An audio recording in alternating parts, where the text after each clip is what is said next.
Hi guys! Welcome back to another week of Maria's Survival Guide. Sorry I'm a little bit late this week. I was kind of busy and also a little bit lazy. But today we're talking about la tecnologia in Italia. One of the first things that surprised me about living in Italy is how inexpensive the phone plans are. So for example, in the US, my family pays $20 per person per month for unlimited texting, unlimited calling, and 4 gigabytes of high-speed data. 4 gigabytes. In France, I paid less than 20 euros. I don't remember how much. I think like $16 maybe it might have been in dollars. For 100 gigabytes. Of data. 100. For us to pay $20 and only get 4 gigabytes is kind of insane. Your cell phone bill is what's up.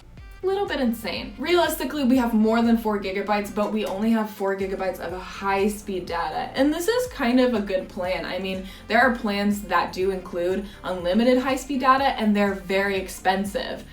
I think probably a lot of my American viewers out there would know that $20 a month is like pretty good. Actually, we're only on that plan because we were grandfathered into it, but if we cancel that plan at any time, we can't get it again. It would be more expensive than $20 for 4 gigabytes. So, if any of you are like me and you switch your Wi-Fi off and then you forget to turn it back on sometimes, you know that this is a problem.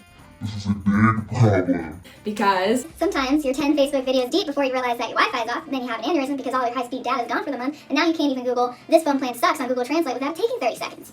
So, I pay 10 euros a month for 30 gigabytes of high-speed data plus unlimited calling. But I only have 100 text messages. And you're probably like, what?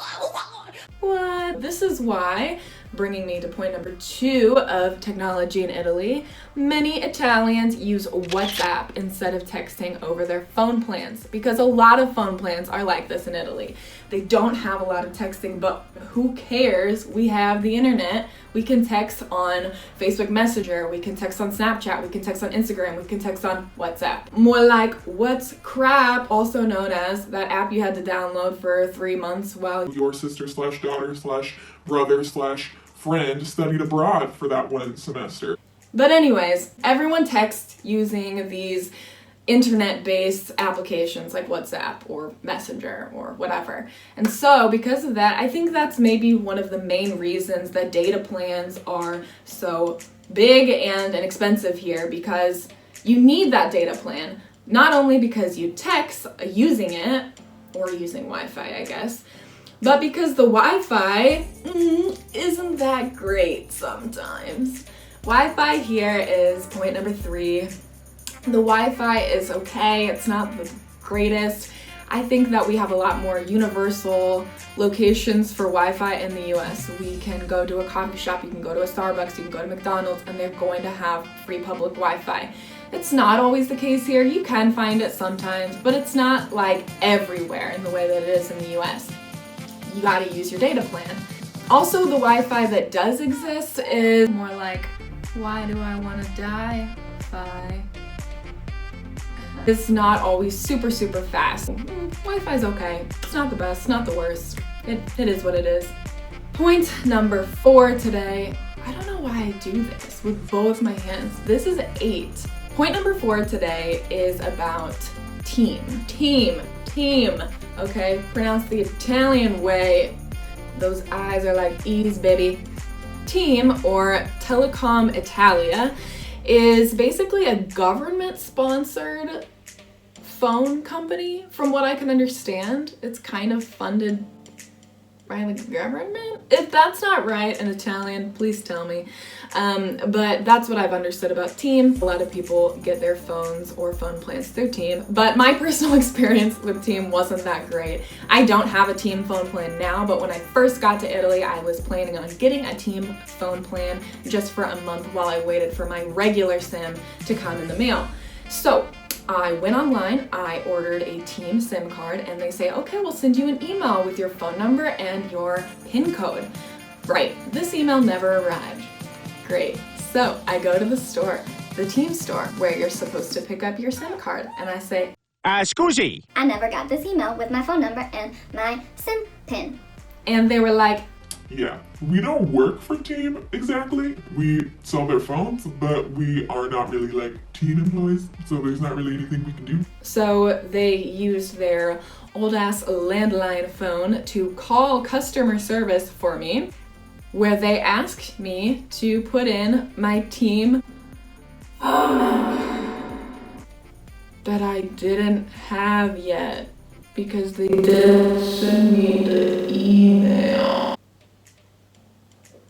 Yeah, so that was a problem. We ended up resolving it. They actually weren't asking for a team phone number, just any phone number that you have, but that was not clear. We got it figured out, but it was an ordeal. So look out if you're dealing with team. They're not really team players. Number 5. Oh, Santa Maria. I don't know why. I think it's the influence of being in Italy that I feel the need to use both hands at all times. What are you doing? Speaking Italian. Babidi-boopy?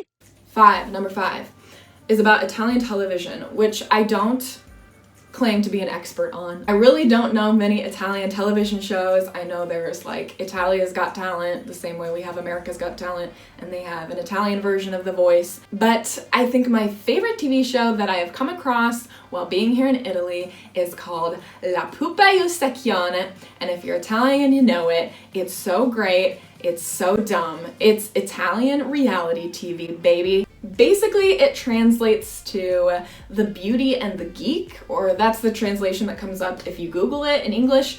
But La Pupa is more than just a beauty. It's a incompetent beauty, so really, really stupid, pretty people are pupae. And that word just kills me. So they pair these beautiful women with these nerds, and they have to compete in challenges and try not to get kicked out of the house, survivor style. So it's great. I only understand like 0.02% of what's going on, but it makes me laugh anyways. That's the sign of a good TV show, right? Number 6, and the last one for today, is about technology in schools. This is just an observation I've had since working in some really small public primary and secondary schools in Italy. They aren't in the dark ages like you would think, or at least where I'm at, they're not. They have smart boards actually in basically every classroom, like the boards that you can write on with the special pen and the... I'm not explaining this very well. They have smart boards. If you don't know what it is, just look it up. They have laptops for all the teachers. It's pretty tech forward, honestly, for a tiny little town that I had never heard of before coming to Italy.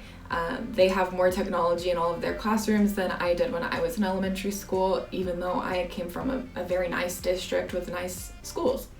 That's all I really have to say about technology in Italy for today. Thank you for tuning in. If you like this, please like it. If you want to subscribe, that's awesome. You'll learn more useless facts about Italy. Who doesn't want that? That's it for today. That's all, folks. I don't know why this turned into Looney Tunes.